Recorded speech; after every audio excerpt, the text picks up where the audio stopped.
ठीक है, thank you, got it got it got it. हाँ, आप क्या बोलना चाहते हैं?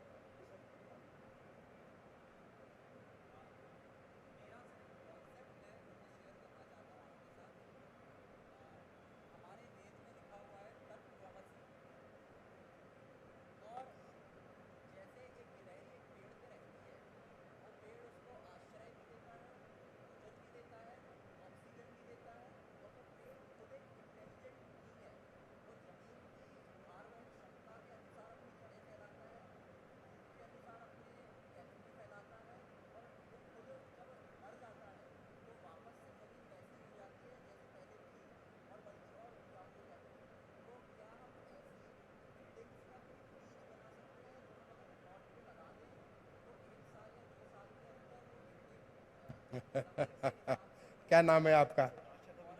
है वाले, नाम क्या तुम्हारा? Gaurav Dikshit. Wonderful wonderful, thank you. मैं आपकी इस सोच को सलाम करता हूँ। क्या पढ़ाई किए हो?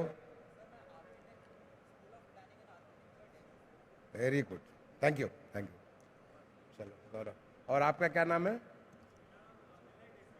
नीलय देसाई, ठीक है, धन्यवाद। मैं समझता हूँ कि दो क्वेश्चन बड़े अच्छे क्वेश्चन जो है।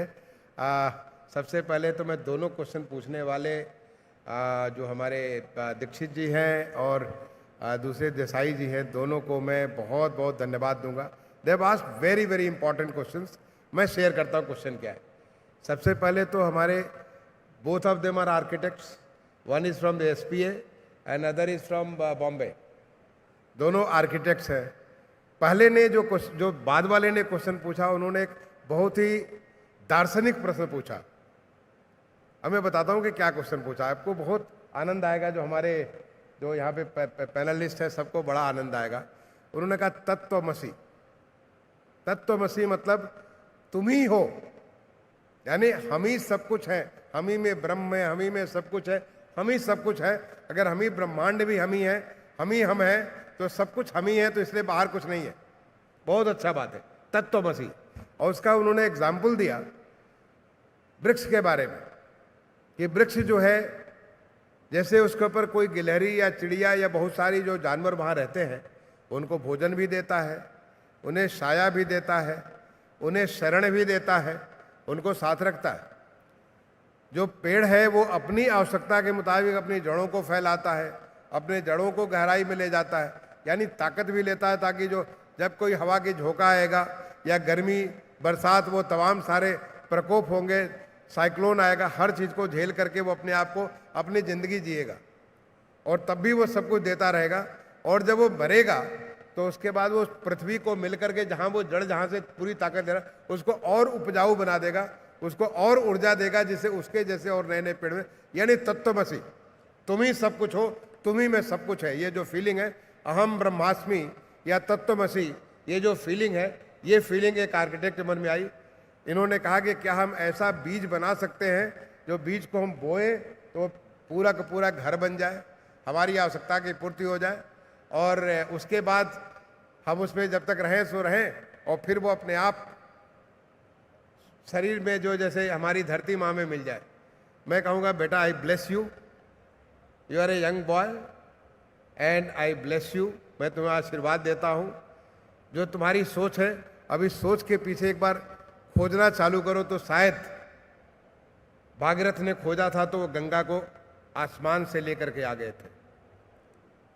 मदन मोहन मालवीय जी ने खोजा था तो पूरा इतना बड़ा विश्वविद्यालय उन्होंने बनारस में बना दिया था। हमारे यहाँ जिस किसी ने खोजा वो पा गया। शुरुआत में मुश्किल लगी, लेकिन सोच, सबसे पहली बात ये हमने सीखा अपने माननीय प्रधानमंत्री से। मैंने आपको उदाहरण दिया कि प्रधानमंत्री जी ने संकल्प लिया ही नहीं, बल्कि मैं इतने सारे उदाहरण बता सकता हूँ। उनसे इतनी चीज़ें मैंने सीखी कि कैसे हम ये करोड़ मकान बना सकते हैं। वो लेते हैं और संकल्प से सिद्धि की तरफ आगे बढ़ते हैं। ये पहले बार मैंने सोचा, संकल्प से सिद्धि।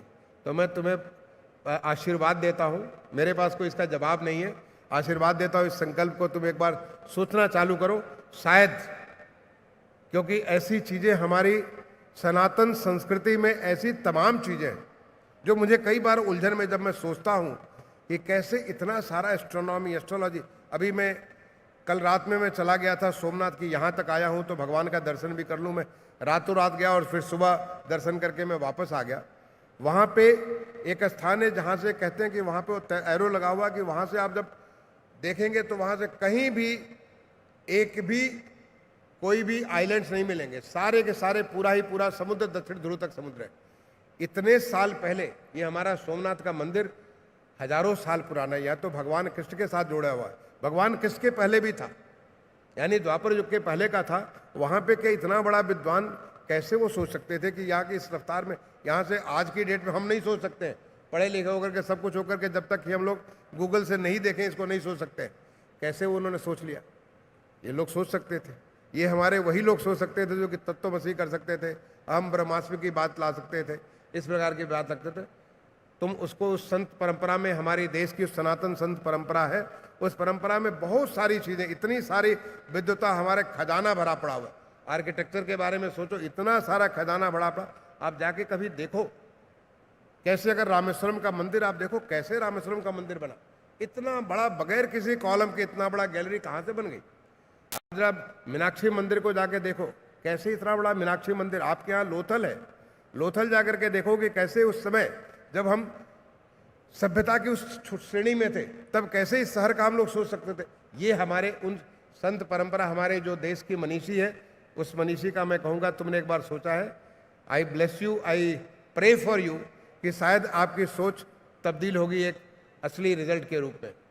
दूसरा जो हमारा प्रश्न जो है हमारे देसाई साहब ने पूछा, उनका प्रश्न ये था कि एज एन आर्किटेक्ट उनके पास क्या अपॉर्चुनिटी है, क्योंकि उनको लगता है कि सारे के सारे इंजीनियर्स ही, सारे इंजीनियर्स घिरे हुए हैं कि जो भी मकान बनता है इंजीनियर लोग बनाते हैं, जो कुछ काम होता है सारे इंजीनियर लोग करते हैं, तो एज ए आर्किटेक्ट उनका क्या काम हुआ। नहीं, अभी आज की डेट में architects and planners are becoming very very important. Let me tell you, as a urban secretary my effort was कि हम हर एक शहर में, मैंने आपको बताया टीपीएस एलएपी स्कीम की जो मैंने बात की, हर शहर में प्लानर हो, हर बिल्डिंग प्रॉपरली आर्किटेक्चरली डिज़ाइन की जाए।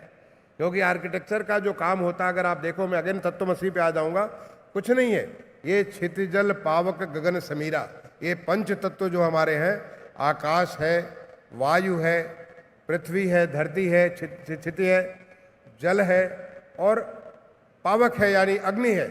इन पांचों तत्वों का एक समावेशी, उनका एक, उनको जब आप बैलेंस कर देते हो कि जिससे अगर आग आए तो आग न लगे, अगर पानी आए तो पानी वहाँ पे न तो पानी की कमी हो न पानी से वो डूबे, वहाँ पे हवा चले तो हवा हमारे लिए, हमारे शीतकारक, हमारे लिए अच्छे, हमको अच्छी वायु, अच्छी सेहत दे।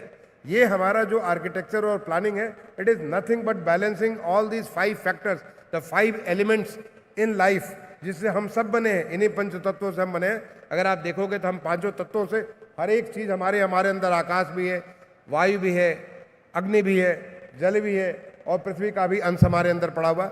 ये जो अगर धरती को देखोगे वहाँ भी सारी चीज़ें हैं, हर चीज़ में ये सब पंच तत्व है। तो इन सारे तत्वों को कैसे हम बैलेंस करें, वही प्लानिंग है। और इसकी प्लानिंग तभी हमारे जो ऋषि महात्मा जो थे वो इतनी बड़ी सारी चीज़ें सोच सकते थे। तो आपको अभी आर्किटेक्ट की और प्लानर्स की आज इतनी तेज़ी से आवश्यकता हो रही है, भारत सरकार में, राज्य सरकारों में, प्राइवेट सेक्टर में। आपको क्या लगता है कि ये जो मकान बना हुआ है, एलएचपी का मकान बना है, ये इंजीनियर्स का मकान बना हुआ है? नहीं, उसमें आर्किटेक्ट अगर आर्किटेक्ट का वहाँ पे अगर नहीं बना है तो उनकी खिड़कियाँ गलत जगह लगी होंगी, उनकी सीढ़ियाँ गलत जगह लगी होंगी, उनके दरवाजे गलत जगह लगे होंगे, उनको भटकना पड़ेगा। आपको लगता है जो हमारा पार्लियामेंट बनकर तैयार हो रही है, उस पार्लियामेंट में इतना बड़ा, आपके यहाँ बिमल पटेल जी का नाम आपने सुना होगा, जो सेप्ट के चेयरमैन भी है, वो बिमल पटेल जी नहीं बल्कि बिमल पटेल जी की पूरी टीम ऑफ आर्किटेक्ट, मैं उनके यहाँ जाकर के देखा, मैंने उस टीम को पूरा का पूरा मैंने देखकर समझा कितनी ज़्यादा इंट्रिकेट प्लानिंग, उसकी कितनी ज़्यादा इंट्रिकेट डेवलपमेंट करते हैं, तब जाके बनता है कि हमारे माननीय प्रधानमंत्री जी का जो ऑफिस होगा वो कैसे वहाँ से निकलेंगे जिससे तेज़ी से वो पार्लियामेंट में पहुँच सके, लोकसभा पहुँच सके। इस हर एक छोटी चीज़ का जवाब एक आर्किटेक्ट जो कि प्रोफेशनल आर्किटेक्ट दे सकता है। तो आने वाले समय में the way we are coming, we are developing in from the developing to the develop nation. और जैसे भी आप डेवलप बनेंगे, हमारी आवश्यकताएं, हमारी finer aspects of our life, because जब अंडर डेवलप्ड होते हैं तो आप रोटी कपड़ा मकान के लिए ही परेशान रहते हैं। जब डेवलपिंग होते हैं, थोड़ा सा रोटी कपड़ा मकान के ऊपर कुछ और भी चीज़ें आपकी आवश्यकता है, जैसे शिक्षा है, स्वास्थ्य है, इंटरटेनमेंट हो जाती है। और when you become a developed country, तो आप ह्यूमन एस्पेक्ट, जो हमारे फाइनर एस्पेक्ट्स ऑफ लाइफ है, जो कि हमारा कल्चर है, लिटरेचर है, आर्ट है, ये जो एस्पेक्ट है, जो हमारा फाइनर सेंसेस है, जिसको हम लोग ललित कला कहते हैं, उन एस्पेक्ट्स को हमारा इंपॉर्टेंस होगा और वहाँ पे आर्किटेक्ट एंड प्लानर्स का बहुत बड़ा रोल होगा। तो you have a great work to do, because the country, जो हमारे माननीय प्रधानमंत्री जी, मैंने देखा उनके साथ काम करके, वो जो संकल्प लेते हैं वो सिद्ध होता है। उनमें उनको जो उन्होंने कहा कि हमारा देश की ये प्रभात बेला है आज अमृत काल की, और 2047 में हम विकसित होंगे। मुझे पूरा विश्वास है कि हमारा देश विकसित होगा 2047 में, विकसित देश के। और हम पहले भी थे, ज़्यादा नहीं, आप 300 साल 500 साल पहले जाओ, हमारे देश की अर्थव्यवस्था दुनिया की 25% अर्थव्यवस्था हमारी हुआ करती थी। ये तो बीच की अवधि में हम इतने अपने आप को भूल गए, जिसके नाते हम पीछे छूट गए। एक बार दोबारा हम अपने आप को जब ने महसूस कर लिया कि देश की ये ताकत है, हम विकसित देश होंगे। फिर आपके जैसे आर्किटेक्ट की बहुत ज़्यादा आवश्यकता होगी, आपके जो भाई प्लानर्स हैं उनकी बहुत ज़्यादा आवश्यकता होगी, ताकि हर चीज़ों को मिला करके हम लोग, जो मैंने कहा, वो क्षितिजल पावक गगन शरीरा, उनको एक समन्वय से सही तरीके से, जो हमारे प्रोफेसर गांधीनगर के वैभव साहब ने कहा, उनका जवाब आप दक्षिण हो या उत्तर हो, उसके हिसाब से प्लानिंग करेंगे कि चाहे किधर भी हो, आपको गर्मी कम ही से कम लगेगी, आपको थर्मल कंफर्ट भी होगा, आपकी लाइफ, क्वालिटी ऑफ लाइफ अच्छी होगी। इसलिए आप, you are going to become more and more important, and obviously engineers are important. They have to execute the work as per your thinking. So wish you all the very best. Thank you.